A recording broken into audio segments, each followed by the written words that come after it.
Ça y est, nous y sommes, ma vidéo préférée chaque année. Bonjour à toutes et à tous, c'est Gaël, bienvenue dans une nouvelle vidéo, et aujourd'hui, comme vous l'avez compris, nous allons revenir sur toute l'année de la WWE, dans mon traditionnel classement des Premium Live Events du pire au meilleur selon moi. Ça fait déjà 2 ans qu'on fait ça, et chaque année c'est la vidéo que je kiffe faire parce que c'est celle qui nous permet de revenir sur la majorité des choses qu'il y a eu à la WWE, que ce soit les programmes, les matchs, et évidemment les shows. Et puis il y a cet aspect classement aussi qui fait toujours, qui nous émoustille toujours un petit peu, on va pas se mentir. Et avant de se lancer dans le vif du sujet, petite remise en contexte, il y a certains shows que je n'ai pas vus en direct, et je vous en parlerai quand on arrivera sur ça. Certains que j'ai regardés dans une période où la WWE ne m'emballait pas de ouf, donc on va pas se mentir, ça va beaucoup jouer dans mon classement. Et ce classement, comme l'an dernier, c'est un gros mix de mon avis à moi et des avis extérieurs. Donc il y a une part d'objectivité et une grosse part de subjectivité, donc ça reste avant tout mon classement, mais avec quand même une part d'objectivité. Donc ne vous insurgez pas si je n'ai pas mis votre show préféré en numéro 1, hein, c'est comme ça. Après, si votre show préféré c'est les Survivor Series, grand bien vous fasse, écoutez. Et je pense qu'on va enfin pouvoir se lancer, nous avons 14 shows à classer, et on va enfin pouvoir se lancer. C'est parti.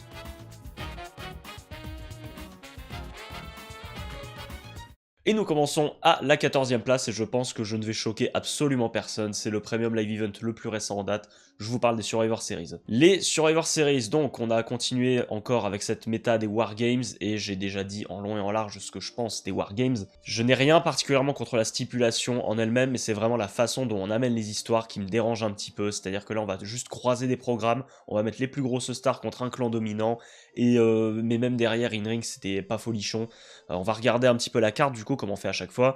Le Wargames féminin en opener, bon, je l'ai regardé en direct parce que j'arrivais pas à dormir, donc déjà, j'étais pas dans les meilleures conditions, et même d'après les retours extérieurs, et même de ce que j'ai vu, c'était pas la joie, quoi. On a eu des spots classiques, voilà, Io Sky qui saute du haut de la cage, c'est le passage obligatoire, elle l'avait déjà fait l'an dernier. Ça va pas vraiment en jouer, c'était pas la folie. Le meilleur match de la soirée de très loin, et encore c'était pas exceptionnel, Dominique Mysterio contre John Cena, on a passé un bon moment, voilà, John Cena qui a un peu donné de sa personne pour mettre en avant le Judgment Day, tout ça, le retour de Liv Morgan, c'était cool, sans être transcendant. Stéphanie Vacar contre Nikki Bella, on n'a pas besoin de s'attarder très longtemps dessus, c'était décent, voilà, je m'attendais à pire de ce match, mais bon, franchement, j'attendais pas beaucoup plus non plus, quoi. Et le Wargames masculin, bon bah à peu près le même combat que le Wargames féminin, c'était...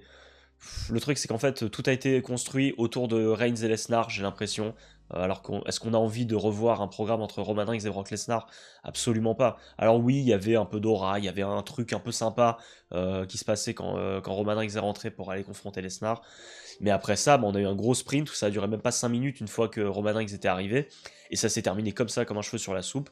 Là, le petit point positif qu'on a tiré de ce Wargame, c'est donc l'arrivée d'Austin Theory. Alors il n'était pas révélé à ce moment-là, mais du coup, lors du dernier épisode d'Euro, on a compris que le gars capuché, c'était lui. Ok, c'est cool. Mais à part ça, les Survivor Series ne m'ont absolument rien procuré. Ça vient clôturer une année 2025 très compliquée pour la WWE. On va continuer après, dans la suite du classement, pour revenir sur ça. Mais voilà, c'est déjà le show le moins bien classé de l'année à la WWE sur Cage Match. Il l'est aussi sur mon classement. Écoute, j'ai pas grand chose d'autre à dire sur les séries, on passe à la suite. Et la suite, c'est peut-être là où je vais surprendre un peu tout le monde parce que je n'ai pas mis le show auquel vous pensez. Je pense que tout le monde pensait à un show en particulier et qui même pour beaucoup est le dernier, mais on va en parler un petit peu plus tard puisque j'ai classé Night of Champions à la 13e place. Et oui, au risque de vous choquer. Je sais que tout le monde attendait WrestlePalooza à cette place, mais laissez-moi m'expliquer un petit peu. J'ai un peu pesé le pour et le contre entre Night of Champions et WrestlePalooza. Objectivement, je dirais peut-être que WrestlePalooza est en dessous de Night of Champions. Maintenant, je me suis mis dans le contexte de comment moi j'ai vécu le show. Night of Champions tombe dans un contexte très compliqué pour moi vis-à-vis de la WWE. Je ne prends aucun plaisir et je suis un peu forcé à regarder les shows pour les vidéos. Et je dois être honnête, Night of Champions, c'est le show qui m'a... Bon, après les séries, du coup, qui m'a procuré le moins d'émotions. Je n'ai aucun souvenir du show au global, même si la carte était pas horrible. Là, je vois l'opener que Cody Rhodes contre Randy Orton, la finale du King of the Ring, c'était pas mal de tête, il me semble. Oui, c'était la finale du King of the Ring, hein, c'est bien ça. Il y avait un King of the Ring cette année. Oui, mais il y a Jet Cargill. Attends, mais Jet Cargill, elle était sur la carte. Ah oui, c'est ça, il y avait une autre... il y avait Pourquoi je l'ai pas noté, le match entre Asuka et Jet Cargill? Bah, peut-être parce qu'il était pas vraiment mémorable, hein. Donc ouais, la carte m'a globalement pas marqué. Alors Cody contre Orton, c'était pas si mal. Rhea Ripley contre Raquel, dans mes souvenirs, c'était pas mal non plus.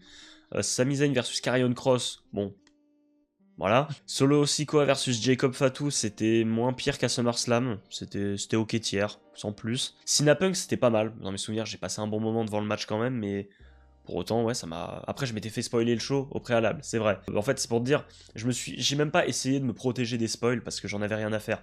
Donc Night of Champions va être classé là parce que c'est un show qui m'a rien procuré du tout, même si peut-être qu'objectivement, c'était meilleur que WrestlePalooza. On va passer à la 12e place. Bon, bah, transition toute trouvée. C'est WrestlePalooza qui est donc à la 12e place. Et je sais que beaucoup de gens vont s'insurger parce que beaucoup l'auraient mis dernier ou à minima 13e, je sais. Mais laissez-moi m'expliquer, il y a quand même quelques facteurs qui jouent en la faveur de WrestlePalooza dans mon jugement par rapport à Night of Champions. Déjà, on est dans une période où ma hype pour la WWE remonte un petit peu. On est quelques temps après Clash in Paris. Donc là, je suis un peu de retour dedans. Et il y a un match qui est un de mes gros coups de cœur de l'année. On va y venir. Mais bon, ça va certainement pas être l'opener. WrestlePalooza a de la chance que je le mette 12ème parce que si on comptait juste l'opener entre Cena et Lesnar, franchement, le Cena Lesnar c'est un gâchis pas possible quoi. T'as gâché une date de John Cena dans un programme et un match qui n'a mené à rien du tout. Encore voilà, je l'ai déjà dit dans la dernière vidéo que Lesnar batte Cena, à la limite même dans un squash, pourquoi pas. Si ça vient servir à une histoire qui est écrite derrière, allez, tant qu'à faire, vas-y, pourquoi pas. Mais le truc, c'est qu'on n'a rien eu derrière. John Cena, il est parti se diriger vers le championnat intercontinental. Alors, c'était pas forcément une mauvaise chose. Mais dans ce cas-là, pourquoi avoir mis Lesnar sur son chemin pour nous donner ça, quoi? C'était nul. Bref, allez, on va passer à la suite. Ensuite, on avait le match entre Braun Breaker, Bronson Reed et les Usos. Alors, de tête, le match était pas si mal. Alors oui, il y a un botch de Jey Uso, encore une fois, qui vient s'ouvrir le crâne avec une chaise. Bon, ça, à la limite, ça arrive. Mais moi, ça a été un match, alors surtout les entrées, en fait, qui m'a donné beaucoup d'émotion, parce que les Usos entraient de nouveau avec leur ancienne musique. Ça, c'était un gros moment pour moi. Bon, à part leur tenue, qui était dégueulasse, hein, couleur kaki, là, c'était vraiment pas très beau. Après le match, ouais, c'était pas si mal. Hein. J'ai pas un mauvais souvenir du match, même si c'était pas non plus hyper marquant. Contrairement au match qui suit, qui était un de mes immenses coups de cœur cette année, le match entre Stephanie Vaquer et Io Sky pour le championnat vacant, rendu vacant par Naomi. Un superbe match de catch où les deux ont livré une super performance, ça durait quoi, 17-18 minutes.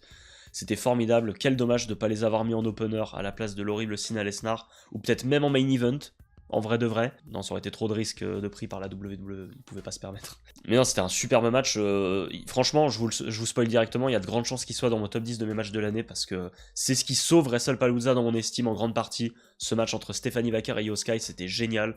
Une Io Sky qui a pris entre grosses guillemets le rôle de heel, même si elle n'a pas forcément utilisé de méthode déloyale, mais elle a joué un peu la catcheuse plus expérimentée qui va prendre un petit peu de haut Stephanie Vaquer, et elles ont raconté une superbe histoire, un superbe match, avec en plus de ça un beau moment d'émotion avec Stephanie Vaquer qui remporte le titre. C'était vraiment superbe, j'ai adoré ce match, et voilà, c'est ce qui a sauvé de WrestlePalooza, et franchement, s'il y en a qui ont oublié ce match ou qui ne l'ont pas vu, foncez, c'était trop bien. Puis la suite de la carte, bon bah c'était pas horrible, hein. Il y a le retour évidemment d'AJ Lee aux côtés de CM Punk pour affronter Seth Rollins et Becky Lynch. Le match était sympa, même si j'ai trouvé vachement long quand même. Je pense que c'est du temps qui aurait pu être donné peut-être à un Cena Lesnar, voilà, je sais pas, bref. Mais le match était quand même un peu long, c'était pas loin de 30 minutes, ça m'a paru un petit peu longué sur la fin. Même si, bon, on passe un bon moment, il y a le feel good moment de revoir AJ Lee, ça joue aussi en la faveur de ce show pour moi. Et ça nous préparait bien au main event, qui était Cody Rhodes contre Drew McIntyre. En fait, c'est vrai qu'il y a une grosse déception pour moi vis-à-vis de ce match, parce que c'était, je l'ai dit plusieurs fois, que Drew McIntyre-Cody Rhodes, c'était le dream match que je voulais absolument voir. Il n'y avait aucun autre match que je voulais voir plus que Cody Rhodes, Drew McIntyre pour le titre. Et en plus de ça, accessoirement, peut-être voir Drew McIntyre gagner. Et ben en fait, c'était bien sans plus, quoi. C'était bien. Le match était ok. Mais pas plus que ça, quoi. Ça a duré quoi, pas loin d'une vingtaine de minutes. On a un finish où McIntyre essaie de tuer une nouvelle fois Cody Rhodes avec son Claymore à travers l'écran de la table des commentateurs. Et Cody gagne comme ça. Je trouve qu'il y avait une histoire intéressante avec Cody qui vend ses blessures à la tête. Il y avait quelque chose de raconter, mais on espérait plus, quoi. Et puis, bordel, quand est-ce qu'on va faire confiance à Drew McIntyre, quoi? C'est ça qui me terrifie. Mais pour autant, tu prends l'ensemble du show, je pense qu'en fait, le gros défaut du show, hormis le Cena Lesnar, c'est peut-être l'agencement des matchs. Peut-être qu'un Vaquer Io Sky, ça aurait bien mérité un opener, voire main event, ou peut-être même Punk et AJ Lee contre Seth Rollins et Becky Lynch. Peut-être que ça aussi, ça aurait mérité un main event. Voilà, peut-être que c'est dans l'agencement des matchs que ça pêche aussi. Bon, évidemment, il y a certaines décisions de booking, je vais pas dire le contraire. Je vous avoue, c'est vraiment le Vaquer Io Sky qui sauve une place pour WrestlePalooza qui n'aurait peut-être pas mérité d'être beaucoup plus haut. Hein. Et je pense qu'on va pouvoir passer à la 11e place. Et c'est pas souvent qu'on classe ces shows-là aussi bas, puisque je vous parle évidemment de la première nuit de WrestleMania. La première nuit de WrestleMania qui a été... déjà WrestleMania dans l'ensemble, on va en reparler un petit peu plus tard, quand on parlera de la nuit 2. Mais c'est un show qui a été extrêmement décrié et qui, pour beaucoup, est le pire WrestleMania de l'histoire. Je pense qu'il s'agirait de doser quand il y a eu des WrestleMania 2, WrestleMania 9, WrestleMania 27. On a vu bien pire dans l'histoire quand même. Il y avait une grosse hype pour ce show, comme chaque année à WrestleMania. Là, il y avait une carte vraiment pas inintéressante. Déjà une belle arène, un beau stage magnifique. L'aspect graphique du show, rien à dire, pour moi c'était magnifique. L'opener Gunther Jey Uso, la décision fait débat, certes. La victoire de Jey Uso sur tap out. À la limite que Jey gagne sur un tap out, pourquoi pas. Mais le truc, c'est que Gunther abandonne en quelques secondes. Quand tu compares à Ilya Dragunov 3-4 ans auparavant, qui fait abandonner Gunther au bout de quand même plusieurs secondes de sleeper, là, ouais, d'accord. Après, en soi, le match en lui-même était pas si mal. Moi, j'ai passé un bon moment, c'était un bon opener. La suite, bon, le New Day contre les Viking Riders. Oh, c'était un match de weekly, et encore en weekly, ça emballe pas grand monde. Jade Cargill, Naomi, le programme était pas mal, et le match était pas horrible de souvenir, c'était pas une horreur, quoi. Je retournerai pas le voir de mon plein gré, en tout cas. On avait Jacob Fatu contre LA Knight pour le titre des États-Unis. J'avais adoré ce match. Vraiment un petit coup de cœur, celui-là. J'allais dire le meilleur match de la nuit 1, mais bon, il y a le main event quand même. Donc, Grande Americano contre Rey Fenix. Bon, bah, c'est oubliable, mais c'est sympathique. Alors, au départ, Rey Mysterio devait affronter El Grande Americano, mais je sais plus s'il était blessé. Je crois qu'il était blessé, Rey Mysterio, et donc on avait changé au dernier moment. C'était pas mal. Voilà, c'était un peu divertissant, mais bon, pas grand-chose à en tirer, quoi. C'était court et voilà. Ensuite, le premier event, c'était Tiffany Stratton contre Charlotte Flair. Alors, le programme était insupportable. Déjà, une Charlotte Flair... Bon, Charlotte était là avant tout pour élever Tiffany Stratton, mais lui faire gagner le Rumble pour en arriver là, je pense que c'était pas la solution. Vraiment, t'avais peut-être moyen de faire gagner le Rumble à une Rhea Ripley, à une Io Sky, peut-être Bianca Belair. Bon, tu vas me dire, Bianca Belair, elle gagne le Chamber, mais pour l'autre titre féminin, peut-être qu'il y avait moyen d'écrire un peu mieux le Rumble notamment. Mais bon, le match en lui-même était pas déconnant. C'est pas au niveau des matchs précédents pour le titre de la WWE côté féminin. Quand tu compares à l'année dernière où on avait Io Sky Bayley qui est excellent, 2 ans auparavant, t'as Rhea Ripley Charlotte Flair qui est excellent aussi, t'as un Bianca Belair Asuka qui est potable, en tout cas mieux que ce Tiffany Stratton Charlotte Flair. Pour autant, c'était pas horrible quand même. Voilà, j'ai passé un bon moment devant ce match quand même. Ça restera pas dans les mémoires. Contrairement au main event qui était l'un de mes matchs préférés de l'année, le triple menace entre Roman Reigns, Seth Rollins et CM Punk. Alors comme je l'ai dit plein de fois, j'ai été le premier à décrier ce match, à dire ouais, on fait un programme à 3 alors qu'il n'y a pas de titre en jeu, il n'y a aucun enjeu. Pourquoi j'ai dit ça? C'est un de mes matchs préférés. Alors oui, je suis biaisé parce que Roman Reigns, évidemment, vous allez me dire, moi, mais t'es un bandeur de Roman Reigns. Oui, et alors? Qu'est-ce que tu vas faire? Et tu vas me dire encore que je suis biaisé et que je suis un suceur, mais Roman Reigns, je trouve qu'il fait une superbe perf dans ce match, que ça soit dans le storytelling ou l'in-ring. Déjà l'entrée aussi, l'entrée de Roman Reigns, incroyable. Bon, après l'entrée de Rollins avec le lance-flamme, c'était bien aussi. L'entrée de Punk avec 10 Fireburn, c'était très cool. La storyline qui a mené à tout ça était vraiment bien, puis le match en lui-même, c'est du beau storytelling et des superbes combinaisons.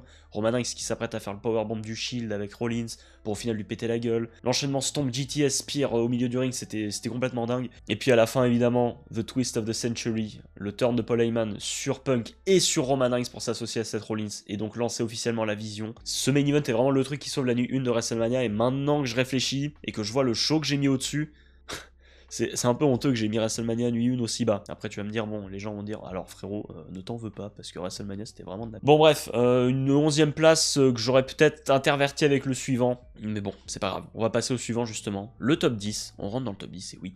Et écoute, on passe à un show qui, là aussi, un peu au même titre que Night of Champions, m'a pas laissé grande émotion. Money in the Bank, qui avait donc lieu à Los Angeles. Un show qui était pas mal, quoi. Le Money in the Bank féminin était sympathique, mais m'avait pas transcendé non plus. Alors ouais, j'espérais à ce moment-là qu'on tente quelque chose avec une Julia, avec une Stéphanie Vaquer, avec une Roxanne Perez. En tout cas, c'était un match qui avait vraiment des superbes noms, et il y avait moyen de miser sur quelqu'un d'autre que Naomi. Alors pour autant, Naomi, c'était pas un mauvais choix du tout. Le cash-in, superbe, on en reparlera à la fin. Naomi, c'était super. Après, le match en lui-même m'a pas... J'ai souvenir aussi, parce que j'ai revu ma vidéo review pour voir un petit peu ce que j'avais pensé du choix à ce moment-là. Des moments un peu bizarres où c'était... Ouais, bah, Asuka et Kairi Sane, je crois, qui font des combinaisons ensemble, mais...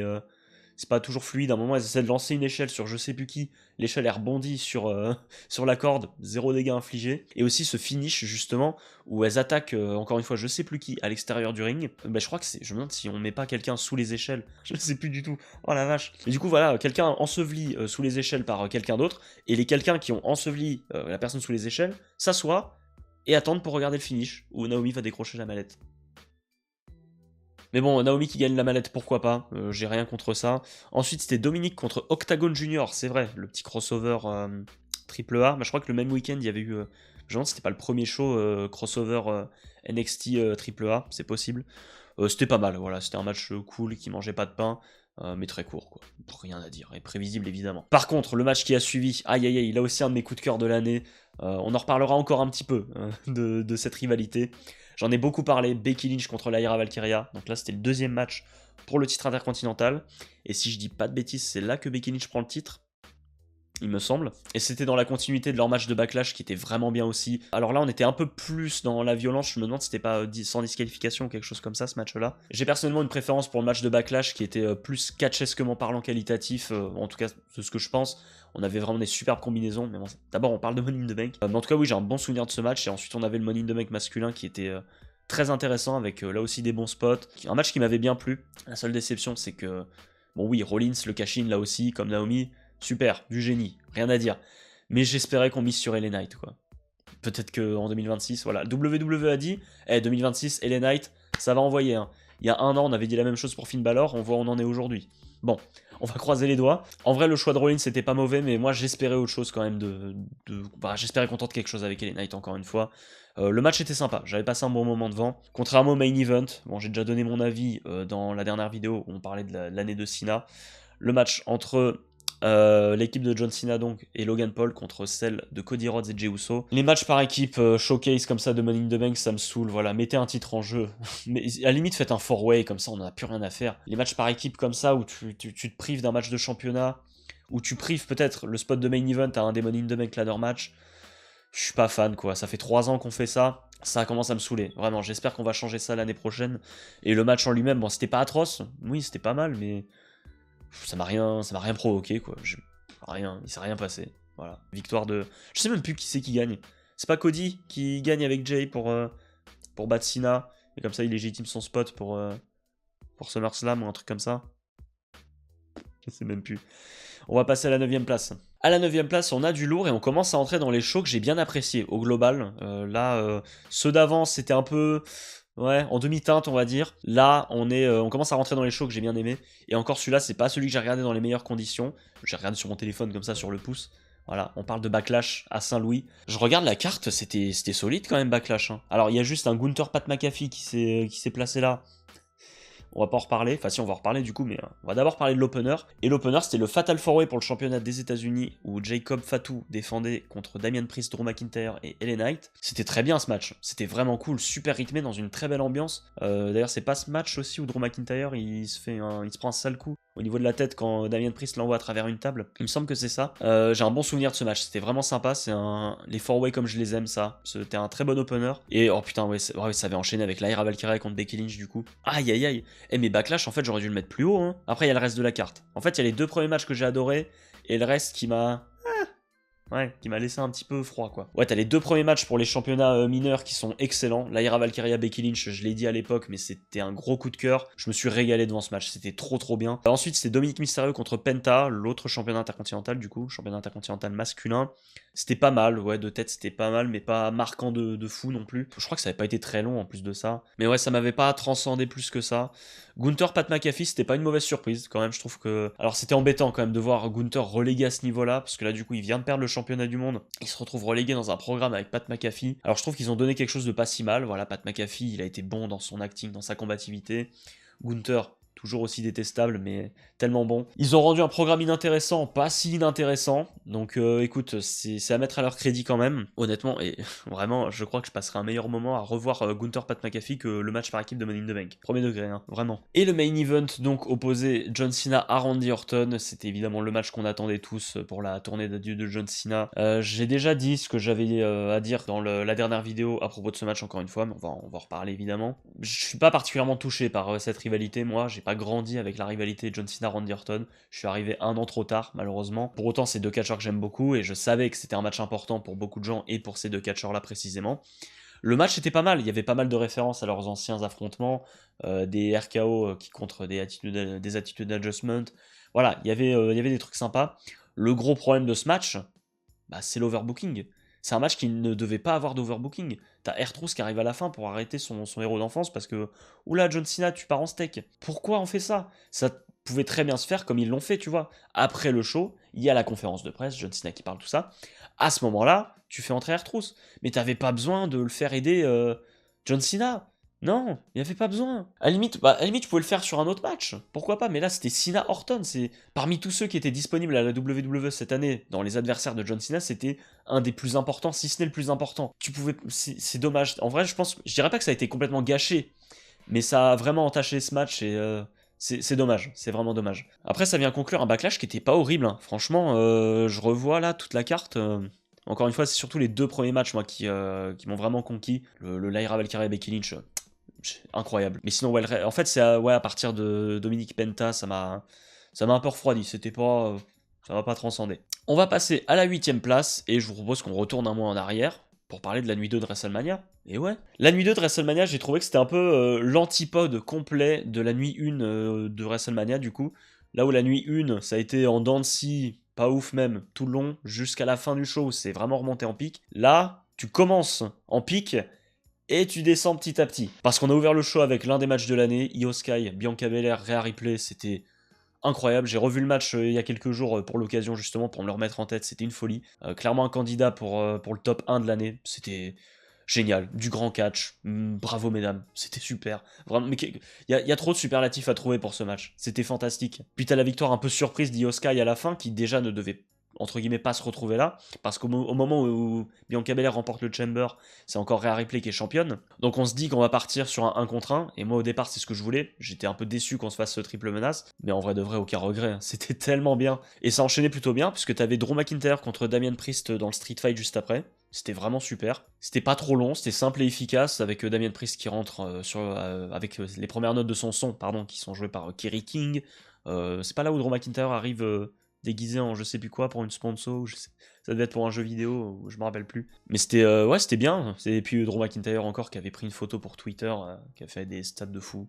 Du grand Drew McIntyre, que veux-tu. Et le match qui a suivi, là aussi c'était super, où Braun Breaker défendait le titre contre Penta, Finn Balor et Dominique. C'était génial. Alors c'est vrai que j'en attendais peut-être un petit peu plus de ce match. Moi je le voyais candidat pour être match de l'année, parce que quand tu vois les 4 shorts que t'as dedans, t'avais tout. T'avais tout pour avoir le match de l'année. Ça n'a pas été jusque-là, mais pour autant, ça a été un sans faute pour moi. C'était génial. T'as eu quelques petites miscos entre Dominique Mysterio et Finn Balor, et même si je dis pas de bêtises, Dominique qui fait le tomber sur Finn Balor. C'était super, hein. Dominique qui remporte le titre en plus de ça. Il est en heel, mais il est acclamé par le public comme jamais. On est presque à l'aube d'un face turn organique de Dominique. C'est le meilleur move à faire, c'était génial. Et on va pas se mentir que ce qui a enchaîné, ça a pas plu à tout le monde. Voilà, Randy Orton qui devait au départ affronter Kevin Owens, se retrouve à affronter Joe Hendry en adversaire mystère, parce que bon bah on connaît les circonstances, Kevin Owens blessé malheureusement, et on sait pas encore pour combien de temps. On espère le revoir un de ces quatre. Il y a quelques semaines il a posté des vidéos de lui à l'entraînement, donc on croise les doigts. Et si Kevin Owens, tu vois cette vidéo, ça me surprendrait, mais on te souhaite tout le meilleur. Oui, ça a fait râler des gens, il y en a qui ont adoré, au stade en tout cas ils ont adoré. Après ça a duré 5 minutes quoi, il n'y a pas grand chose à se mettre sous la dent, mais moi j'ai popé. Moi j'étais content de voir Joe Hendry, ça m'a plu. Et voilà quoi, c'était un petit moment léger, pour enchaîner avec le match qui nous a un peu déçus par contre, celui-là, Logan Paul contre AJ Styles. On en attendait bien plus de ce match, alors est-ce que c'était AJ Styles qui était plus haut niveau, je sais plus trop vraiment. Ah oui, mais c'est là qu'il y a l'histoire avec Karrion Kross, c'est ça? Oui, et puis Karrion Kross il sort sa promo de fou au lendemain de WrestleMania, c'était dingue. Ouais, Karrion Kross qui essayait de faire sortir le côté heel des J Styles, tout ça. Ouais, le match était pas transcendant, on attendait beaucoup mieux. Et c'est un petit peu, je dirais pas que c'est pareil pour le match qui suit, parce que c'était le match par équipe féminin, où Lyra Valkyria avait une équipière mystère en la personne de Becky Lynch contre Liv Morgan et Raquel Rodriguez. Au départ, on devait avoir Bayley, elle a été retirée de la carte pour faire revenir Becky Lynch. Vraiment, Bayley n'a jamais été respecté par la WWE, c'est terrible. Après, je vais être honnête, au même titre que Joe Hendry, j'étais très content de revoir Becky Lynch, j'ai popé, j'étais hyper content de la revoir. Le match en lui-même derrière, c'était pas horrible, voilà, c'était dans une bonne ambiance. Victoire de Becky Lynch et Lyra Valkyria pour perdre les titres le lendemain, et du coup amorcer le turn de Becky Lynch pour ensuite découler au programme qu'on a connu derrière, qui était de très grande qualité, je trouve. Mais bon, voilà, ça casse pas trois pattes un canard. Par contre, le main event, Cody Rhodes contre John Cena, épisode 1. Là aussi, j'en ai déjà parlé. Bon, tous les matchs de John Cena, je vais vous dire la même chose. J'en ai déjà parlé dans la dernière vidéo, mais on va reparler encore. Déjà, on avait une storyline qui était quand même pas mal. J'aimais bien l'idée, du coup, du turn de Cena qui sort un peu de nulle part. Et qu'on tente d'écrire un programme entre la nouvelle star de la compagnie et l'ancienne gloire qui part à la conquête de son 17ème titre. Voilà, c'était pas mal. Les promos étaient cool. On arrive au match. Il y a une grosse atmosphère, ça pour le coup, tu sens qu'on est dans un match important, qu'on est au main event de WrestleMania, et qu'il y a des enjeux de fou là-dedans. Et tu prends le match hors contexte, tu prends le match pour ce qu'il est, c'est pas mal. Franchement, c'est bien. Moi, je passe un bon moment. Enfin, un bon moment. Je dirais pas que je m'éclate, mais c'est du catch simple. Mais ils le font bien. Ils le font très bien dans la simplicité. C'est un match de catch correct, à part entière. Voilà, tu le prends hors contexte. C'est très bien. Mais si tu rajoutes la fin avec l'overbooking, bah là, tu gâches un peu la magie du match. Parce que autant qu'il y ait de l'overbooking, oui, ça avait lieu d'être, au vu de ce qui s'était passé quelques semaines auparavant. On s'attendait à ce qu'il y ait de l'overbooking. Mais que ce soit fait comme ça... Oh là là. C'est-à-dire qu'à un moment, on a la musique de Travis Scott qui retentit, Travis Scott arrive, et c'est tout. Il n'y a pas de Rocky, il n'y a pas de... y a personne. Il n'y a que Travis Scott. Et c'est lui qui va être le facteur X, c'est lui qui va faire la différence dans ce match. C'est un rappeur, un peu de concentration. Puis encore une fois, il y a ce moment où le ref bump arrive et Cody Rhodes, il se retrouve avec la ceinture entre les mains et il ose pas frapper John Cena qui est en train de le supplier, alors que John Cena lui a quand même frappé les parties intimes quelques semaines auparavant. Cody Rhodes, quelques mois auparavant, n'a pas hésité une seule seconde pour tuer Kevin Owens à travers une échelle. Mais je me répète, vraiment, je dis exactement la même chose que j'ai dit cette semaine. Mais en même temps, à un moment, voilà, mais mince. Et du coup, ouais, bon, on se retrouve avec une victoire de John Cena. Oui, voilà, il gagne en tant que heel. Oui, c'était attendu qu'il gagne comme ça parce que bah, il est méchant. Oui, il gagne sur des 7ème titres, c'est cool. Mais bah, c'est d'une manière tellement décevante, alors que le match en lui-même était sympa, quoi. Mais tout a été gâché à la fin. C'est ça qui est dommage. Mais malgré tout, je mets quand même la nuit 2 de WrestleMania assez haute parce que dans l'ensemble, bah, jusqu'au main event, pour moi, c'était très solide. Puis t'as l'opener, quoi. L'opener qui joue énormément dans ma note, qui est l'un des matchs de l'année. Évidemment que ça joue beaucoup.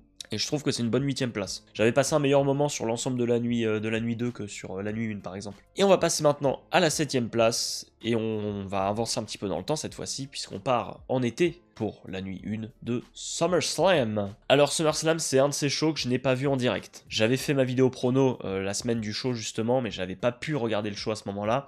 Et depuis, j'ai mis beaucoup de temps à le rattraper, et je l'ai rattrapé il y a moins de 2 semaines là. Donc c'est à peu près frais dans mon esprit, mais je l'ai pas regardé dans les meilleures conditions. Donc évidemment que ça joue dans mon jugement. Et encore, je trouve que 7ème c'est pas mal. Alors par contre, la construction de la carte, j'ai pas trop compris pourquoi on a mis tous les matchs par équipe dans cette première nuit. Pourquoi on n'a pas un peu mieux équilibré? La nuit 2 aurait bien pu prendre au moins un des matchs par équipe, parce que du coup le show s'est ouvert avec Jey Uso et Roman Reigns contre Braun Breaker et Bronson Reed. C'était pas mal, bon, je trouve qu'on passe un bon moment, bon choix d'opener. Roman Reigns en opener, il l'a été plusieurs fois cette année, ça marche pas trop mal. Parce que même si dans le ring c'est pas flashy de fou, bah avec son aura, avec sa présence, il va de toute manière chauffer le public. Et je pense que c'est pas une mauvaise chose de mettre Reigns en opener. Et dans la continuité, on avait le match qui suit juste après entre l'équipe d'Alexa Bliss et Charlotte Flair et celle de Roxanne Perez et Raquel Rodriguez. Du très bon catch féminin encore. Toute l'année de toute façon, c'est la division féminine qui a quasi carry la WWE. Je peux pas dire carry parce que la WWE ne mise pas assez sur cette division féminine. Alors je dirais pas que c'est un des matchs de l'année non plus, mais je trouve que ça vaut le coup d'œil quand même, c'était plutôt sympathique. Et justement, victoire d'Alexa Bliss et Charlotte Flair qui prennent les titres. Alors après, c'est Sami Zayn contre Karrion Kross, je crois que c'est le dernier match de Karrion Kross à la WWE, si je me trompe pas, c'est oubliable. Hein.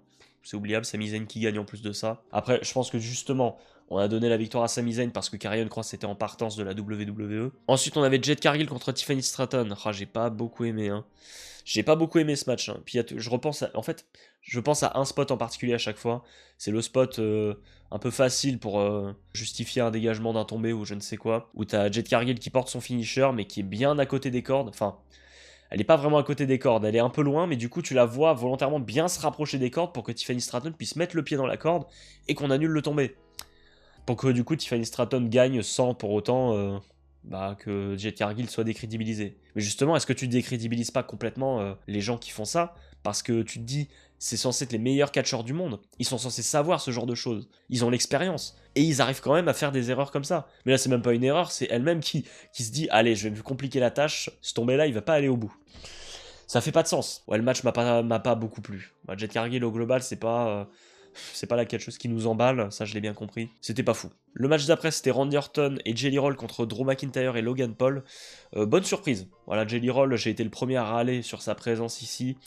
Il faut le dire, il a donné de sa personne, il a eu un bon soutien populaire en plus de ça. Il a pris des bumps, il s'est vraiment donné, et en plus de ça, il vient même prendre le tombé lui-même. On n'est pas sur une star qui vient pour se mettre en avant seulement. On voit que c'est quelqu'un qui aime le business, qui aime le catch et qui avait envie de se donner. et ça fait plaisir. Voilà, c'était un petit feel-good moment, enfin feel-good moment non pas vraiment puisque c'est les heels qui gagnent, mais c'était voilà un peu de légèreté avant le main event et c'était bien. Franchement, c'était bien. Et le main event, Gunther contre CM Punk pour le championnat du monde poids lourd. Du coup, j'ai rattrapé le match, même spoilé, même en sachant ce qui s'y passe. C'était génial. Et je vais vous le dire maintenant. Hot take, avis impopulaire. Je préfère CM Punk Gunther à John Cena Cody Rhodes de SummerSlam. Voilà, je l'ai dit. Je l'ai dit. Insultez-moi si vous voulez. J'ai adoré ce match. C'est presque 30 minutes d'une domination de Gunther. Mais Punk a des superbes comebacks. Les deux combinent super bien. Ils font du vrai bon catch. Il y a de la violence aussi parce que Gunther va finir en sang après que Punk les fait tomber sur la table des commentateurs, il me semble. Et puis t'as une victoire hyper émouvante pour CM Punk à la fin avec le double GTS. C'est génial, grosse émotion à la fin. Et puis dans l'histoire racontée, Gunther qui est dans son arrogance, qui dit que Punk n'a plus le niveau, tu ne seras jamais champion du monde. Il rentre dans la tête de Punk pendant tout le match, mais Punk il se laisse pas avoir et il montre une superbe combativité. J'ai adoré ce match. J'ai adoré ce match et je vous le dis tout de suite, il sera dans mon top 10 de mes matchs de l'année. J'ai adoré Punk contre Gunther. Et en plus de ça, évidemment, à la fin du match, qu'est-ce qui se passe? Le cash-in de Seth Rollins. Mais vraiment, pour juste cette fin de show, le main event plus la fin, j'aurais pu mettre la nuit 1 au-dessus de la nuit 2. Sincèrement. On a donc le cash-in de Seth Rollins. Alors au départ, Rollins il entre, mais il est encore avec ses béquilles. Il est en train de vendre une blessure qui s'est faite à Saturday Night's Main Event contre LA Knight quelques semaines plus tôt. Et le mec a tout donné pour vendre cette blessure au mieux. Il a porté son attel et ses béquilles partout où il allait, même hors des caméras. Et on y croyait tous, mais j'ai revu ma review de Saturday Night's Main Event il y a quelques jours. J'y croyais vraiment. J'ai dit, oh là là, Rollins, apparemment c'est sérieux. On espère que sa carrière n'est pas remise en jeu. On lui souhaite tout le meilleur, tout ça. Espèce d'enfoiré, Rollins. Quel menteur de fou. Ah non, c'était incroyable. Le moment où il laisse tomber les béquilles pour aller défoncer CM Punk derrière et remporter le titre. Magistral. Rollins a peut-être les deux plus beaux cash-in de l'histoire de la WWE. Ce mec est un génie. Ce mec est un génie, c'est incroyable. Et quel dommage qu'il se soit blessé cette année, encore une fois, pour de vrai cette fois, et qu'il était obligé de rendre le titre parce que bordel. Il est incroyable. Il est incroyable cette Rollins. Tu viens conclure la nuit 1 de SummerSlam comme ça, mais. Exceptionnel. Vraiment incroyable. Et ouais, toute cette fin de SummerSlam, de la nuit 1 en tout cas, c'était vraiment très très fort. Et c'est une bonne 7ème place qui aurait peut-être mérité d'être au-dessus de la nuit 2. Parce que je dirais que dans l'ensemble, j'ai préféré la nuit 1. Mais bon. Allez, on passe à la 6ème place. Et justement, écoute, on enchaîne. La nuit 2 de SummerSlam. Et oui, je la mets juste au-dessus. Ça joue à pas grand-chose. Mais là, c'est vraiment une part d'objectivité qui joue dans ça. Et après, quand je vois la carte quand même. Oh là là, ouais, c'était pas mal. L'opener, Naomi qui défend contre Rhea Ripley et Io Sky. C'était bien. J'ai bien aimé. On a vraiment beaucoup donné pour mettre en avant Naomi, qui va dominer une bonne partie du match, en tout cas le début, avec Rio, ouais, c'est ça, qui vont pas mal s'allier du coup, parce qu'elles sont copines, et elles vont faire en sorte de se débarrasser de Naomi au possible pour se livrer un match 1 contre 1. Et on a la fin où Naomi vient voler le pin sur un roll-up à la con. Je crois que oui, Rhea vient de porter le Riptide à Io, et puis Naomi qui arrive dans le dos et qui vient me porter le roll-up à Rhea pour remporter le match, pas le titre du coup parce qu'elle l'avait déjà gagné. C'était bien, c'était clairement pas au niveau de certains matchs qu'on a eu cette année comme le triple menace de Mania en début d'année, ou le triple menace d'Evolution quelques semaines plus tôt par exemple, mais c'était cool, voilà, c'était un bon moment, j'ai bien aimé. Pas autant que le match qui a suivi, alors là, vous me connaissez, hein, c'est le genre de match que j'adore, le six-pack TLC match, en hommage justement au premier TLC match qui avait lieu 25 ans plus tôt du côté de SummerSlam en 2000. T'avais justement les Hardy Boys et les Dudley Boys qui étaient là dans l'arène. Bizarrement pas de Edge et Christian. Mais c'est génial, là du coup t'as 6 équipes. Donc alors je sais plus qui était champion, je crois que c'est les Street Profits à ce moment-là. Ou les Wyatt Six. Non, ça doit être les Wyatt Six encore. Et d'ailleurs, c'est eux qui conservent le titre. Et bah là, le match, on s'y attendait. Hein. C'est le gros spot fest avec DIY, Andrade, Rey Fenix, les Street Profits. C'était un gros bordel, mais qu'est-ce que c'était bien. Fraxium aussi, Fraxium évidemment. Ah, c'est un bon match bien bordélique. Et honnêtement, si le TLC du SmackDown post-WrestleMania a eu les 5 étoiles de Meltzer, j'ai du mal à comprendre pourquoi celui-là les a pas eu. Alors peut-être que c'était un peu trop. Justement, en termes de monde, il y avait beaucoup de monde dans le ring, on est presque dans un Royal Rumble à ce niveau-là. Mais franchement, j'ai trop kiffé. Il y a le moment où il y a 4 tables qui sont placées chacun dans un coin à l'extérieur du ring, chacune dans un coin plutôt à l'extérieur du ring, et chacun, ils vont tous passer à travers des tables, des frog splash, Non, c'était génial, j'ai vraiment adoré ce match. Et victoire à la fin des Wyatt Six sous une petite bronca quand même, hein. Les gens étaient pas contents. Mais c'était vraiment, vraiment un bon match. Contrairement au match qui a suivi, qui a été un petit peu la déception, on va pas se mentir, le match qui a clôturé la rivalité entre Becky Lynch et Lyra Valkyria, c'était dans un street fight cette fois, ou sans disqualification, je sais plus quelle était la stipulation. C'était pas au niveau de leur précédent match, alors là, justement pour ajouter un peu de mystique entre guillemets autour de la rivalité, on a mis une grosse stipulation pour qu'il y ait une certaine violence, parce que ça fait quelques mois que la rivalité dure. Pour ainsi dire, ça date de WrestleMania en fait. Donc là, il était temps que ça se termine, et c'était peut-être le match de trop dans cette rivalité. Pourtant, il y avait des idées intéressantes, je trouve. Voilà, la caisse à outils, Lyra Valkyria qui est menottée avec des Coulson, là, il me semble que c'est ça. Je trouve qu'il y avait des idées intéressantes, et quand elle va se battre justement avec les mains attachées... Voilà, le match avait des idées intéressantes, mais ça m'a pas emballé plus que ça, et je crois que ça a été le cas pour... la plupart des gens. On attendait plus peut-être, ou alors je pense qu'il fallait s'arrêter après Evolution, probablement. Mais pour moi ça n'enlèvera pas la qualité des matchs précédents qu'il y a eu dans cette rivalité. Le match de Backlash qui est un gros coup de cœur, Evolution qui était génial aussi, et je pense que c'était mieux quand elle faisait juste du catch. Après c'était quand même vachement mieux que le match qui a suivi. Oh là là Solo Sikoa contre Jacob Fatu pour le titre des États-Unis dans un Steel Cage match. J'ai pas besoin de dire grand chose. Ah, j'aime beaucoup Solo Sikoa, hein. Y a rien dans le match. on ronfle, hein. Il y a des interventions à la fin, et puis Solo Sikoa gagne comme ça, parce que Jacob, il est menotté à la cage. Ensuite, c'était Dominic Mysterio contre AJ Styles, le pré-main event pour le titre intercontinental. C'était pas mal. Enfin, c'était pas mal. Est-ce que c'était mieux que contre Cena au Survivor Series? Je saurais pas dire. Mais c'était pas mal, voilà, on passe un bon moment. AJ Styles qui avait une superbe tenue en référence à Eddie Guerrero, j'ai adoré. On passe un bon moment, écoute, il y a des références justement à Eddie Guerrero, où Dominic Mysterio va là aussi enlever sa botte, à la manière du Latino Hit à l'époque. Moi, c'était sympa. En pré-main event, c'était pas mal. Et justement, le main event... Pour beaucoup, c'est le match de l'année, et je peux comprendre. John Cena contre Cody Rhodes, avec un Cody Rhodes en qualité de vainqueur du King of the Ring. Le turn de Cena, le face turn qui a été complètement précipité, mais qui crée un moment incroyable sur son entrée. Le moment où toutes les lumières, les couleurs arrivent, c'est incroyable. Et John Cena qui endosse instantanément le rôle de face, et qui a quasiment tout le public rallié à sa cause. Il y a vraiment une superbe ambiance dans ce match, une atmosphère de zinzin, un public qui est vraiment partagé, et ce qui est assez beau, je trouve, que en tout cas, j'ai eu cette perception en regardant le match, c'est que, vous voyez à l'époque, quand Cena, il y avait les chants Let's Go Cena, Cena Sucks, les Let's Go Cena, c'était les enfants qui chantaient ça majoritairement, et les adultes chantaient Cena Sucks, et là, les rôles étaient inversés. Les enfants chantaient pour Cody Rhodes, et les adultes, qui du coup soutenaient John Cena à l'époque, chantaient pour John Cena. J'ai trouvé que c'était magnifique, ce petit détail-là. Et derrière le match, bon, comme je l'ai dit, catchesquement parlant, c'est pas folichon, mais c'est un street fight, quoi. Et les mecs vont s'en donner à cœur joie, il y a une certaine violence. Ce moment où John Cena balance l'escalier par-dessus la troisième corde pour l'envoyer sur Cody Rhodes, ok, d'accord mec. C'est aller se battre dans le public, il y a évidemment l'attitude adjustment sur la rampe avec les lumières blanches, la fumée, c'était... Voilà, le plan est magistral, rien à dire. Le défaut que je trouve à ce match, et pour le coup c'est un match où c'est un truc qui m'a dérangé, même si en général, quand ça sert l'histoire, je l'ai déjà dit, j'ai pas forcément de problème avec ça, mais l'avalanche de finishers, il y en a eu beaucoup quand même. Beaucoup de finishers, et c'est vrai que c'était un peu trop, mais justement ce que j'en interprétais un petit peu aussi, c'est que voilà, on a voulu vendre certainement cet affrontement entre Super Cena et Super Cody, qui sont un petit peu les deux catcheurs qui ne perdent jamais, qui saoulent un peu d'ailleurs les fans. Peut-être qu'on voulait raconter un truc comme ça, c'est peut-être l'idée qu'il y avait. Mais bon, c'est vrai que ça m'a paru un peu beaucoup quand même. Mais à la fin, t'as la victoire de Cody Rhodes, hyper émouvante, la passation de flambeau, les deux qui célèbrent ensemble. C'est un quasi sans faute en vrai. Bon, non, j'allais dire la nuit 2, c'est un quasi sans faute. Au moment où je dis ça, je vois Solo versus Jacob. Bon, ok, je me calme. Bon, voilà, c'est super, t'as une belle fin émouvante. On aurait pu s'arrêter là. Et je vais être honnête, il y a l'élément de fin qui a un peu joué dans ma note. Peut-être que ce show aurait pu avoir une place de plus. Et en vrai, je pense qu'il a de la chance que j'ai été un minimum objectif ce show, parce que j'aurais pu le mettre plus bas juste pour le dernier segment, le retour de Brock Lesnar. Alors je sais, on va me dire, oui, mais Brock Lesnar, en fait, il a pas été déclaré coupable, donc écoute, voilà. Quoi qu'il arrive, j'aurais toujours un problème avec Lesnar vis-à-vis de ça. Puis même au-delà de ça, on oublie l'extra sportif. Il a plus rien à faire à la WWE. Depuis qu'il est revenu, est-ce qu'il a apporté quoi que ce soit à Brock Lesnar?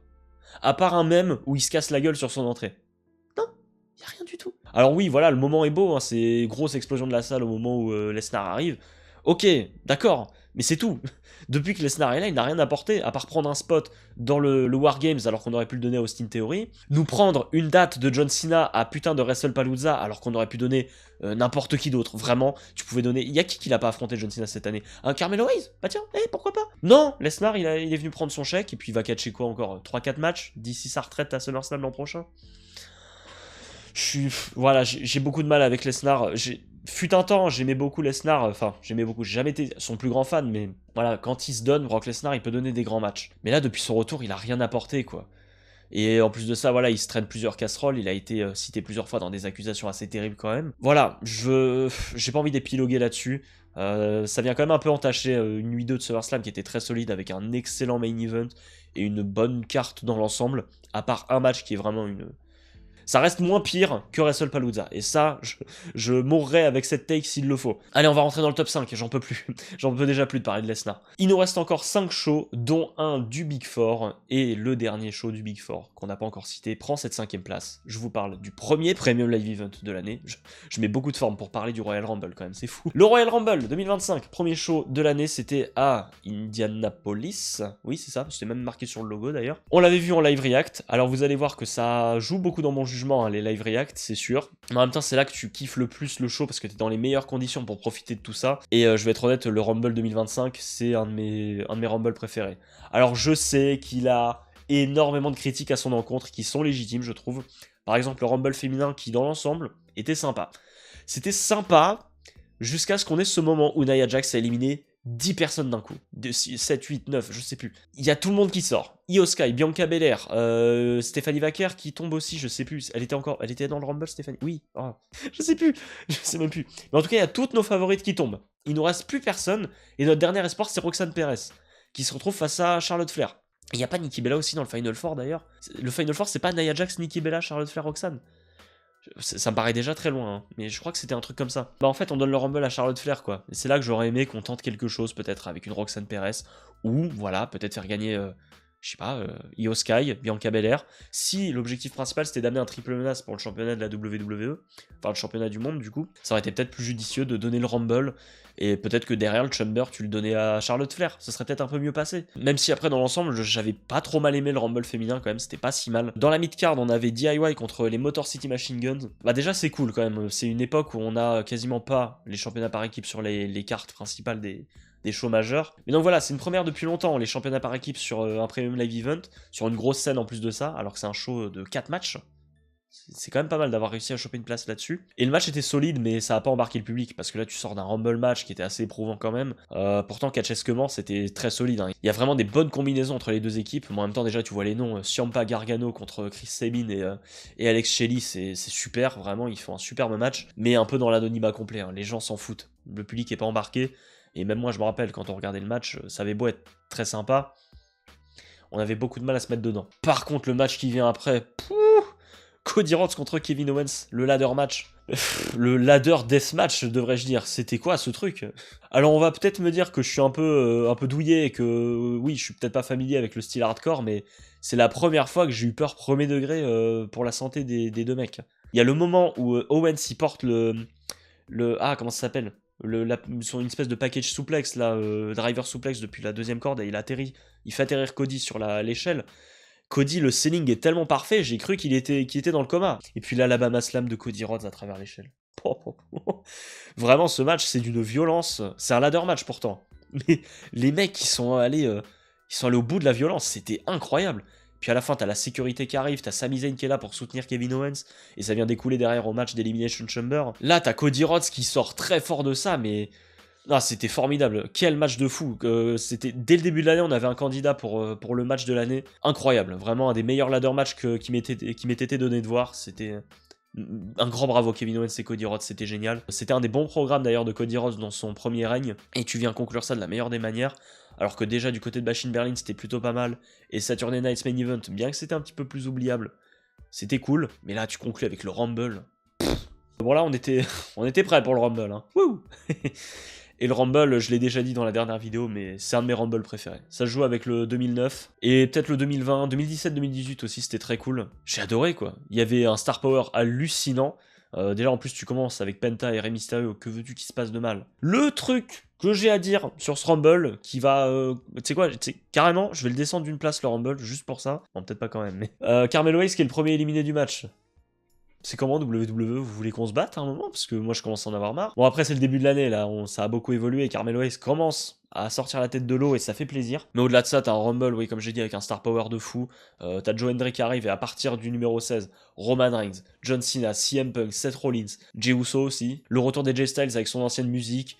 Il y a tellement de trucs qui m'ont fait kiffer ce Rumble, c'était fou. Et même... si la décision n'a pas plu à beaucoup de gens, il y a la shock value qui joue. Oui, j'ai défendu cette décision, je l'ai dit en début d'année. Je suis fan de l'idée d'avoir Jey Uso en vainqueur de Royal Rumble. Et j'ai été naïf. Oui, je l'admets. Je pensais que tout se passerait bien derrière, qu'on allait retrouver un Jey Uso qui raconte une belle histoire. Finalement, sa rivalité avec Gunther, ça a été porté par Jimmy Uso. Bon, mais Jey Uso qui gagne le Rumble, j'ai envie de dire, la WWE porte un peu ses couilles à ce moment-là, on tente quelque chose, et on donne pas tout sur un plateau d'argent à un John Cena pour qui tout semblait déjà acquis dès le début de l'année, on savait où il allait, qu'il allait chercher son 17ème titre, le titre intercontinental, tout ça. Voilà, on a donné un peu de matière pour qu'ensuite on raconte une histoire d'autant plus belle à l'Elimination Chamber, pardon. Je suis peut-être pas dans la majorité, je le sais, sur Cage Match c'est un des shows qui est le moins bien noté de l'année. J'ai adoré le Rumble, et le fait de l'avoir vu en live également, ça aide beaucoup, c'est sûr. Ok, on va passer à la 4ème place, et c'est peut-être là que je me fais des problèmes. Là, on va commencer à arriver dans les problèmes, le top 4 là. Mais là, c'est un show qui va souffrir du fait que je l'ai pas vu en direct. J'avais même pas fait de vidéo prono à l'époque. Dites-vous, c'était le plus gros week-end catchesque de l'année. T'avais All In, t'avais Saturday Night's Main Event, et t'avais donc Evolution. J'ai parlé de Saturday Night's Main Event. Je suis con, hein, c'est pas possible. J'avais pas le temps aussi, j'avais pas le temps. Voilà, mea culpa, j'avais pas le temps, j'étais allé voir le Tour de France dans la semaine. C'était compliqué, voilà, si je peux me trouver des excuses. Mais du coup, j'ai rattrapé ce show vachement en retard, mais même en le rattrapant, quelle dinguerie. Evolution, c'était incroyable. Alors sur Cage Match, c'est le deuxième show le mieux noté de l'année à la WWE. Et à juste titre, c'est un sans faute.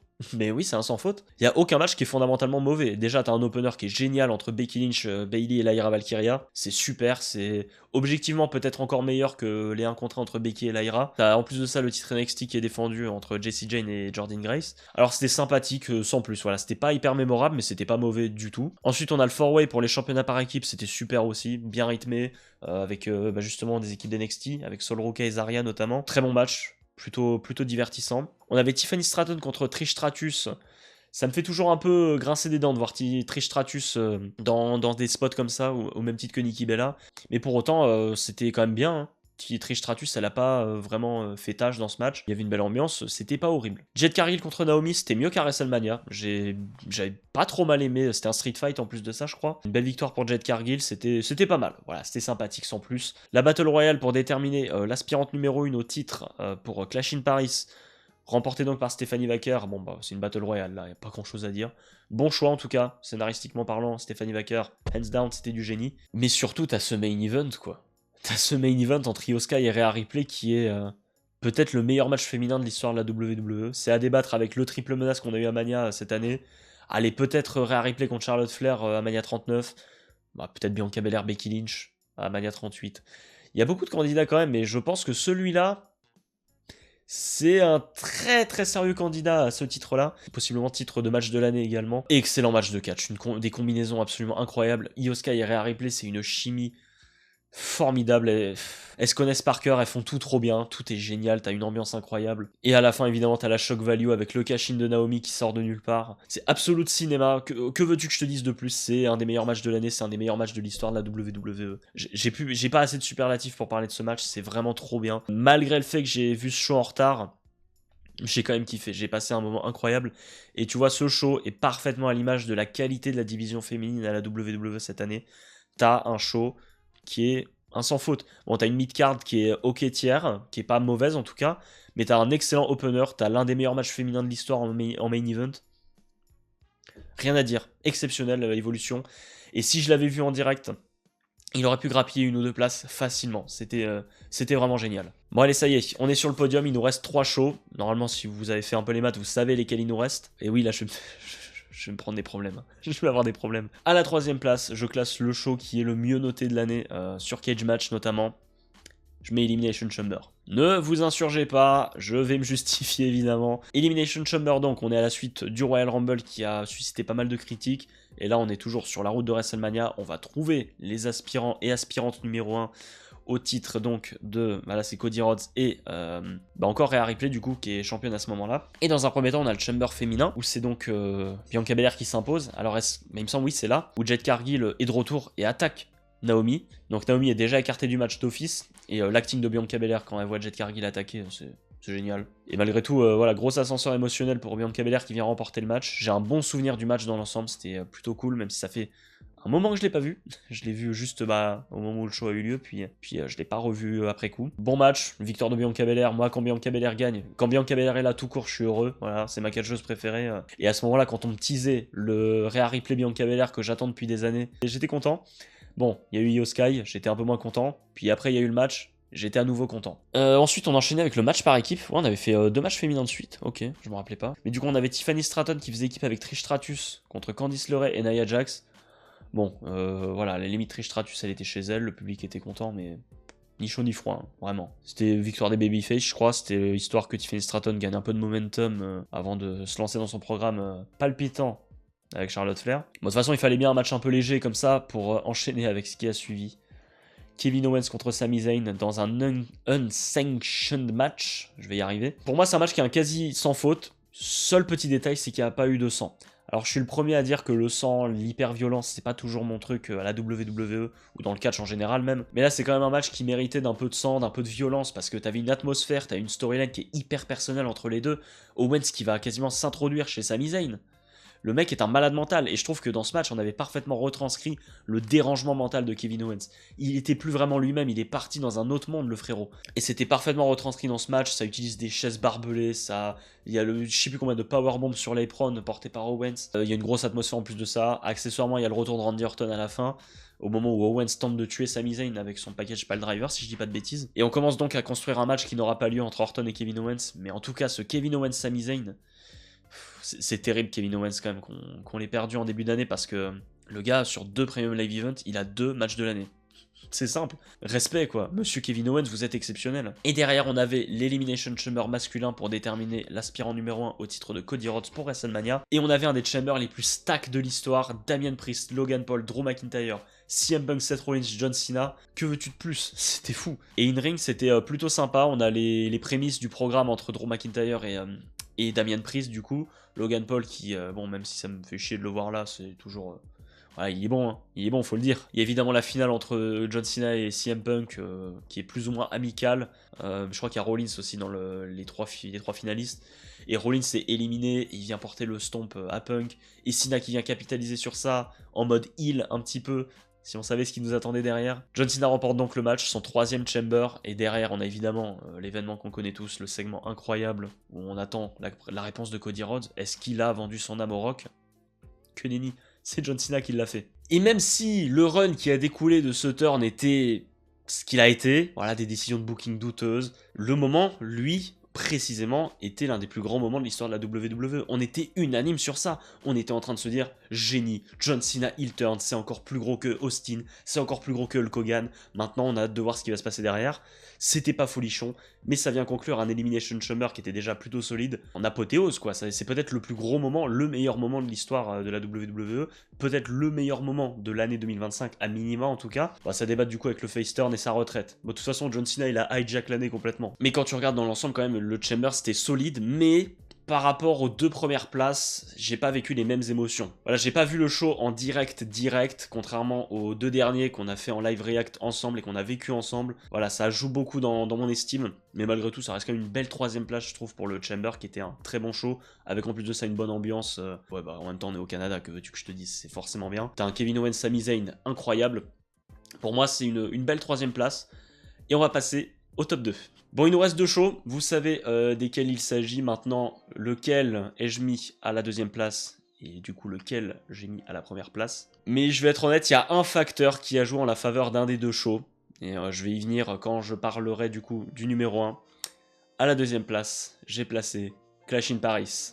Aïe aïe aïe oui, je l'ai mis que 2e entre guillemets, comme Backlash l'an dernier, les shows français qui malheureusement n'arrivent pas à prendre la 1re place. Déjà je vais parler du live react directement, on en reparlera évidemment aussi en fin d'année. Déjà le show était, bon peut-être pas objectivement, peut-être pas aussi bon que Backlash, ça c'est sûr, je vais pas vous dire le contraire. Mais déjà t'es dans une atmosphère incroyable, t'as une ambiance de folie, t'as une belle carte quand même, hein. Beaucoup de gens se plaignaient de la qualité de la carte, mais franchement, quand tu regardes, je trouve ça un peu hypocrite de faire ça. On a eu un opener du coup entre Roman Reigns et Bronson Reed.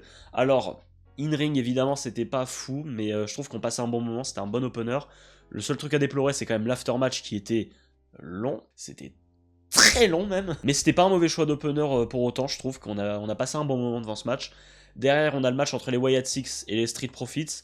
Le match en lui-même est oubliable, mais t'as peut-être la plus belle entrée de l'année à la WWE avec les Wyatt Six. Les Fireflies, en plus de ça, on avait des gars, alors je sais plus qui avait travaillé pour que déjà on ait le tifo, voilà, le tifo drapeau français qui était magnifique, et aussi des petites gommettes à mettre sur les lumières des téléphones pour pouvoir faire des Fireflies au drapeau français. C'était magnifique, ça s'est pas tant vu que ça, mais on a quand même distingué un peu. Mais surtout, voilà, t'as la tour Eiffel qui brille avec les Fireflies, et surtout, le public qui a chanté Shatter, c'était magnifique. J'ai failli pleurer à ce moment-là. Bon, on a été un petit peu refroidi par le Becky Lynch Nikki Bella. Bon, c'était Nikki Bella, quoi. Hein. Je pense que j'ai pas besoin de développer plus que ça. J'adore Becky Lynch, hein, cela dit. Elle a fait ce qu'elle a pu. Nikki Bella, bon, elle aussi a fait ce qu'elle peut, évidemment. Mais moi, je suis pas fan de la voir dans des programmes aussi importants. Là, elle est contre Becky Lynch. Aux séries, elle s'est retrouvée contre Stephanie Vaquer. Ok, bon, c'est une légende si vous voulez, peut-être. Mais elle a quand même pris vachement de spotlight alors qu'on aurait pu la donner à d'autres gens. Bon, elle était là, c'est déjà ça. On va pas se plaindre non plus. Respect à Nikki Bella pour la carrière. Et à un moment, faut peut-être lâcher le steak. Voilà. Par contre, le match qui vient après, c'est un potentiel prétendant. Alors peut-être pas match de l'année, mais en tout cas au top 10, clairement, il y a aucun doute. Le good old-fashioned Donnybrook match entre Rusev et Sheamus. Un match qui vient conclure une trilogie, il me semble, il s'était déjà affronté du côté de Raw par 2 fois. Déjà, c'était une surprise d'avoir ce match sur la carte, et une bonne surprise parce que c'est le match de la soirée selon moi. Alors beaucoup vont peut-être parler du main event, beaucoup vont peut-être parler du Cena Logan Paul qu'on va évoquer juste après. Mais celui-là, c'était vraiment fun. Hein. Les mecs se sont donné, mais comme pas possible, le white noise de Sheamus en haut des barils pour faire passer Rusev à travers les tables. Cinéma. En plus, en parlant de cinéma, non mais attends quand même, quand t'as la présentation du setup du match, les barils, le bar, tout ça, t'as un petit cadre avec Sheamus et une coupe de cheveux à l'anglaise, là, une perruque, c'est génial. Vraiment, là, tu rentres dans une ambiance, tu sais que tu vas te marrer. Et franchement, ça a été un gros coup de cœur et c'est un match vraiment, vraiment divertissant. En plus de ça, évidemment, tu couples ça à la magnifique ambiance de la Défense Arena. Est un parfait mélange pour passer un excellent moment. C'est un match à voir et à revoir sans limite, je pense. Rusev Sheamus, on peut pas s'en lasser, c'est génial. Et franchement, mais quand je vois le triptyque final du show, c'est du grand catch. Hein. John Cena contre Logan Paul, c'est les émotions, c'était génial. On a été les premiers à râler, et à juste titre, je pense quand même, du fait de la présence de Logan Paul dans cette tournée d'adieu de John Cena. Alors on est toujours dans cette idée que John Cena veut mettre en avant les nouvelles têtes, les jeunes talents. Après Logan Paul, ça fait quand même déjà quelques mois, même quelques années maintenant qu'il est relativement établi à la WWE. Pour autant, j'ai pas regretté du tout ce match. On aurait aimé, oui, égoïstement, avoir AJ Styles à Clash in Paris, c'est sûr. Mais franchement, l'ambiance, c'était trop beau, quoi. Les chants, John Cena, la, sur la musique Live is Life. Eh non, c'était beau, hein. Ah, c'était vraiment beau. Les grosses émotions, dernier passage de John Cena en France, il est de retour en babyface en plus de ça. Le Styles Clash, je m'arrête là, le Styles Clash de John Cena, c'était le cinéma, hands down, je m'incline. Cena Logan Paul, c'était très bien. Je suis très content de m'être trompé au sujet de ce match. Et à la fin, t'as un main event qui est vraiment intéressant, un Fatal 4-Way entre Seth Rollins, LA Knight, Jey Uso et CM Punk. Un super 4-Way, hein, c'est dans les quelques... Bah, on a eu 3 4-Way, je crois, au total, dans les Premium Live Events à la WWE cette année. Donc on a eu WrestleMania pour le titre intercontinental, le titre des États-Unis à Backlash et le titre de champion du monde poids lourd pour Clash in Paris. Je saurais pas dire parmi les 4 lequel est mon préféré. Je vais peut-être être un peu biaisé et dire Clash in Paris, mais c'est vrai que celui de Backlash il était bien quand même. Ah. Mais c'est vrai que celui de Clash in Paris, déjà t'as une grosse atmosphère, t'as un bon gros star power des familles, t'as un Jey Uso qui arrive un peu diminué parce qu'il est venu aider Roman Reigns. Très tard, hein. Il est arrivé très tard pour aider Roman Reigns. Mais Jey Uso était là, t'as la rivalité Rollins-Punk évidemment qui joue. Et les Knight qui va se tuer à travers la table des commentateurs, il saute il me semble de la 3ème corde pour passer je sais plus qui à travers, mais il se tue. Et t'as la shock value à la fin avec Becky Lynch qui vient aider Seth Rollins pour remporter le match et attaquer donc Punk sous la ceinture. Ce qui est un petit peu dommage je trouve dans tout ça, c'est que à part le match de WrestlePalooza derrière, Becky Lynch et Seth Rollins on en a pas vu plus. Alors évidemment Rollins est parti sur blessure, mais qu'on n'ait pas davantage intégré Becky Lynch à la vision, peut-être un petit peu regrettable. On sait qu'en fait on a fait ça juste parce que AJ Lee revenait. Et au final, c'était peut-être un peu un pétard mouillé. Mais bon, après, WrestlePalooza, c'était marrant quand même, on s'est bien amusé. Mais c'est vrai que c'était voilà, le petit truc que j'ai à déplorer. Mais le truc, c'est que ce que j'ai à déplorer, c'est que ça concerne pas Clash in Paris directement. Donc, mais dans l'ensemble, c'est un show qui m'a procuré des émotions inégalables. On a fait le live du coup ensemble. On a atteint un pic à je sais plus combien de viewers, mais on n'est pas passé loin des 100 viewers. C'était énorme. Merci à tous encore. Si jamais il y a des gens qui étaient sur le live react et qui sont là sur cette vidéo, mais je vous embrasse. Merci beaucoup. C'était exceptionnel. Vraiment, c'était l'une des plus belles soirées de ma vie. Clash in Paris restera dans mon cœur pendant très longtemps. Je sais qu'objectivement, c'est pas l'un des meilleurs shows de l'année. À la limite, il est peut-être top 5. Top 2, c'est peut-être un peu gentil de ma part, mais là, je suis complètement biaisé et j'en ai rien à faire. Je vous rappelle que c'est mon avis. On va pouvoir passer au numéro 1. Allez, let's go. Bon, du coup, par élimination, vous savez de quel show on va parler, évidemment. Le show qui a eu lieu, du coup, après WrestlePalooza, du coup. C'était l'avant-dernier Premium Live Event de l'année. On part du côté de Perth, en Australie, pour Crown Jewel. Qui aurait cru que je mettrais un jour un Crown Jewel en tête d'un classement comme ça? Le fait qu'on soit pas en Arabie Saoudite, ça a déjà joué un peu dans mon esprit, mais quand tu vois la carte, déjà là, c'est un sans faute. Il n'y a aucun mauvais match sur la carte. Déjà, t'as un opener. Alors... On va me dire que je suis biaisé encore, mais Roman Reigns contre Bronson Reed, j'ai adoré. Je trouvais que c'était mieux qu'à Clash in Paris, étonnamment. Alors pourtant, je suis toujours très patriote. Là, faut dire que c'était mieux qu'à Clash in Paris. C'était très fun, voilà, c'était un street fight. Roman Reigns qui fait du golf avec Bronson Reed, c'était marrant. Bronson Reed qui vient prendre une belle victoire en plus de ça à la fin, c'était pas mal. Et je crois que c'est là où Roman Reigns vient s'embrouiller avec les Usos dans l'après-match. Il dit je veux plus vous voir jusqu'à Noël. Bon, coucou les Wargames. Mais moi je passe un bon moment devant ce match, je sais que c'est pas l'avis de tout le monde, mais... Ensuite on a Stephanie Vaquer contre Tiffany Stratton, c'est la petite déception de la carte, pour autant le match c'est pas mauvais du tout, c'est même très solide pour ce qu'elles ont proposé. Le truc c'est que c'est beaucoup trop court. Comment ça tu donnes moins de 10 minutes à Stephanie Vaquer contre Tiffany Stratton? Non pardon, attends, je vais me répéter quand même, au cas où vous avez pas compris. Comment ça tu donnes pas plus de 10 minutes à Stephanie Vaquer contre Tiffany Stratton? Le match était super, le peu qu'on a vu c'était génial. Alors après... Est-ce que dans l'idée, on n'essaie pas d'en garder un petit peu sous la pédale? Dans le cas, on referait ce match-là possiblement en 2026. Peut-être qu'il y a de ça, mais c'est quand même... Je trouve ça vraiment regrettable qu'on n'ait pas donné plus de temps à ce match. Peut-être qu'on aurait pu s'affranchir de quelques minutes de l'opener, peut-être du main event, ou peut-être même du Cena Styles, on va y venir. Ne serait-ce que 2 ou 3, c'est un match qui aurait mérité au moins de dépasser les 10 minutes. Pour autant, c'était bien, voilà. C'était bien, mais trop court. Beaucoup trop court. Et donc, du coup, c'est Stephanie Vaquer qui, d'ailleurs, par contre, a malmené Tiffany Stratton pendant la quasi-intégralité du match, et qui remporte donc le titre Crown Jewel.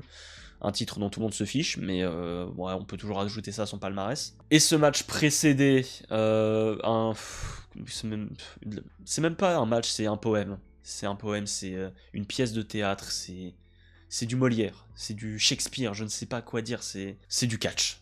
C'est du catch. John Cena contre AJ Styles. Je me suis exprimé déjà pas mal de fois vis-à-vis de ce match. Cena Styles, c'est l'un de mes matchs préférés. C'est mon préféré déjà de l'histoire Cena Styles. Catchesquement parlant, sur le plan in-ring, c'est peut-être objectivement pas leur meilleur, peut-être même le moins bon entre guillemets. Mais dans ce qui a été raconté, l'ambiance déjà, l'Australie a fait un bruit incroyable. Toute l'arène était en jaune avec les t-shirts de John Cena. Et pour autant, AJ Styles était tout autant acclamé. AJ Styles qui rentre en tenue TNA, la petite intro aussi que Cena avait préparée pour AJ Styles, leader du Bullet Club, tout ça, référence au Bullet Club à la WWE, qui l'eût cru. Et derrière, c'est de la poésie quoi. En fait, oui, c'était le match fan service de base, t'as eu plein de références pour faire plaisir à tout le monde, mais on avait besoin d'un match comme ça, et c'est les matchs qui te font oublier tous tes problèmes. Tu te poses pendant 25-30 minutes devant ce match, tu vas bien après quoi, t'es posé quoi, c'est comme si tu venais d'écouter du Bob Marley quoi. T'es détendu, tu regardes ça, c'est les émotions. John Cena qui porte le Sister Abigail au même titre que l'entrée des Wyatt Six à Clash in Paris, j'ai failli pleurer. C'était incroyable. Et bon, toutes les références au monde du catch derrière, à Samoa Joe, le Miz, l'Undertaker, y a qui d'autre je sais plus qui d'autre, mais il y en a eu beaucoup et c'est comme je l'ai dit plusieurs fois, il y en a d'autres qui ont utilisé ce terme. Ce match était une ode à leur discipline. C'était une lettre d'amour au catch, à la WWE. C'était la vitrine justement de toutes les réussites de la WWE. Tu prends déjà 2 des meilleurs catcheurs de l'histoire de la compagnie, dont peut-être le meilleur, et tu montres ensuite tout plein de trucs qui sont passés dans l'histoire de la compagnie, et même des catcheurs qui n'ont pas été à la WWE. Il y a un moment, John Cena ou AJ Styles, je sais plus, qui porte... je sais plus comment s'appelle la prise, mais je crois que c'est une prise que faisait Christopher Daniels, et que fait... accessoirement Adam Page, c'est magnifique. Je veux dire, je pourrais parler des heures de ce match, c'était beaucoup trop bien. Mais je l'ai dit même déjà pendant le live react, je l'ai redit plein de fois à chaque fois que j'ai eu l'occasion de parler de ce match. Je l'ai dit avant même que ce soit fini, que c'était l'un de mes matchs préférés, déjà. Et Comme je l'ai dit, au même titre que Gunther contre Cena cette année, c'est pas un match que tu peux revoir des dizaines de fois. En fait, tu le vois une fois, déjà dans les bonnes conditions, en direct ou à la limite, sans être spoilé, sans savoir ce qui s'y passe. Tu profites du match, tu prends toutes les émotions d'un coup. Mais si tu le revois une deuxième fois, tu vas perdre cette saveur, quoi. Mais quoi qu'il arrive, moi, c'est un match qui restera à jamais dans mon cœur. Et moi, c'est clairement un candidat pour être l'un de mes matchs de l'année, je vous le dis tout de suite. Hein. Qu'après, on a vu le match par équipe entre Io Sky, Rhea Ripley et les Kabuki Warriors. Et c'était super, là aussi, excellent catch. Encore une fois, dans la continuité de l'excellence de la division féminine cette année à la WWE. Un peu de mal quand même à se mettre dedans, on va être honnête, parce que tu passes après le Cena Styles, c'est dur de se mettre dedans, mais c'était super. On leur a donné beaucoup de temps. Alors peut-être du coup, un petit peu trop, c'est ce que je suis en train de me dire, parce que quand tu vois le Vacker Stratton qui a pas duré 10 minutes, et celui-là qui s'est rapproché des 20, je crois, on aurait peut-être pu un peu mieux équilibrer ça, ou juste donner plus de temps simplement à Vacker Stratton, et comme ça on était good. Bon bref, je vais pas revenir là-dessus. C'était un super match de catch avec du coup la victoire d'Io Sky et Rhea Ripley, il me semble. Mais c'était super et ça te préparait parfaitement pour le main event entre Seth Rollins et Cody Rhodes pour le titre Crown Jewel. On a spéculé des dizaines de trucs, des centaines de scénarios pour ce match. Ouh là là, la vision va intervenir, patati patata, les Usos, Roman Reigns, on sait pas. Bon, j'abuse un peu, évidemment, mais on a spéculé des dizaines de scénarios. Mais déjà, on a vu l'indice que Paul Heyman avait dit à la vision, vous intervenez pas, parce que Rollins, il doit se débrouiller, c'est bon, c'est son problème maintenant. On espérait aussi Austin Theory, peut-être, pour aider Seth Rollins à gagner le match. Que nenni, on a eu une fin presque clean, où Rollins va quand même utiliser sa montre à l'encontre de Cody Rhodes, la montre que Cody Rhodes lui avait offerte, justement, et ça vient ajouter une touche de storytelling vraiment pas mal. Et t'as une victoire de Rollins, qui bat Cody Rhodes. Comme quoi, on peut faire perdre Cody Rhodes. Voilà. Ça peut arriver. Et on n'a rien eu derrière. On n'a pas arrêté. On est resté jusqu'au bout du show en se disant il va se passer un truc, il va se passer un truc, quelqu'un va venir, quelqu'un va. Rien. On a fini sur du catch, pur et dur, et c'était super. Le match entre Rollins et Cody Rhodes, il est de grande qualité. Après, déjà, on le savait par le passé, cette Rollins et Cody Rhodes, ça a toujours très bien marché. Ils ont confirmé encore cette fois-là. Et tu viens conclure parfaitement. Et c'est un show qui va rester dans mon cœur aussi. Hein. C'était trop bien, j'ai adoré ce show. Et ouais, si je le mets légèrement au-dessus de Clash in Paris, c'est franchement ça se joue à pas grand-chose. C'est en grande partie avec le Cena Styles, parce que Cena Styles c'était trop beau. Hein. C'était juste magnifique. Mais franchement, si le John Cena contre AJ Styles avait été un tout petit peu moins bon, je pense que Clash in Paris passait premier. Bon, allez, peut-être que pour 2026, on aura un autre show en France et qu'il aura enfin la première place de mon classement, je sais pas. Pour rappel, évidemment, ce n'est pas un classement officiel, je ne détiens pas la vérité absolue, c'est avant tout mon ressenti, la façon dont j'ai vécu les choses, moi. Oui, j'insiste bien sur moi parce que j'ai un gros ego, mais aussi parce qu'encore une fois, c'est mon avis. Voilà, n'hésitez pas à me donner votre classement en commentaire, à la limite votre top 3, top 5, ou si vous êtes motivé, faites votre top 14. Et je parle pas de rugby. Bon bref, ça fait beaucoup trop de temps que je parle, ça va faire près d'1h40 que je tourne, je pensais pas que la vidéo serait si longue. Mais à chaque fois c'est une vidéo que j'adore faire parce qu'on revient sur tout, on parle de tout ce qui s'est passé à la WWE. Et j'adore tourner cette vidéo du classement des Premium Live Event. J'espère que vous avez passé un bon moment, si c'est le cas mettez un bon like à la vidéo, ça me soutient énormément. Et abonnez-vous à la chaîne pour ne pas rater les prochaines vidéos, évidemment. Allez, je pense que j'ai assez parlé, il faut que j'aille me reposer, j'en peux plus. J'ai plus rien à vous dire de toute façon. Sur ce, je vous dis au revoir. Et à la prochaine pour plus de catch.